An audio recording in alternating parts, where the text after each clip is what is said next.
nagre-reklamo kayo?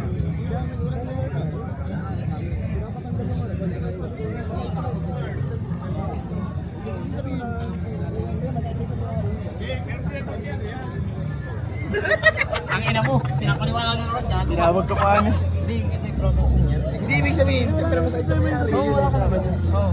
Eh, kanya-kanya naman. Oo. Dapat pakinggan mo na lang. Pasa na namin na. Pakinggan mo na lang dapat. Alam mo, Linaw na lang. yung isa ng ugali, si Poy. Tsaka si Ayaw na.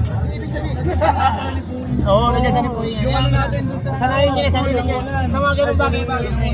Gawin nyo na lang kung maging masaya. Sa mga ganun bagay-bagay, gawin nyo lang masaya lahat. Binigit niya kasi. Hayaan nyo na. Pakinggan mo na lang. Boying kasama ko noon. Eh, ngayon Tahimik nga mo nung noon eh. Si Boying ngayon nga nung bumoto yung sa wali. Dati mo, madali. Sana na nung sabi nga sa akin, wala si Pao. Sabi ko lang ako, hindi pa ako na malising sa kabila. May GP pa ako doon. Sabi ko, lugi kay Pao. Wala. Ngayon bagay, kanya-kanya na ano yan. Saka medyo mahigpit talaga yun si Job. Big bike sounds. Record! Medyo mahigpit lang talaga si Job. Kasi lagi mahigpit yan. Iba mag-judge yan pre, iba. Tinono. Binalik ka eh. Binalik ka yung DSP. Nasa yung DSP? Tinapok ko. Ako nasalo.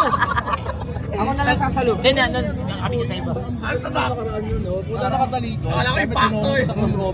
Ay, mo na pinindot. Para kayo alam. Galit sa akin yun si Boying eh. Galit na pabiro.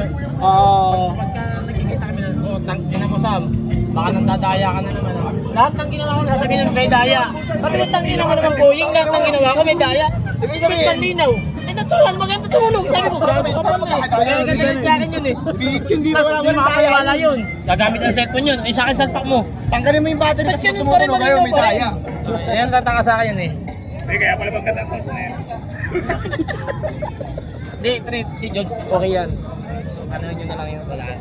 Okay yan, George. Paano mahigpit talaga mag-ano yan? May kahigpitan yan. Ulitin mo na.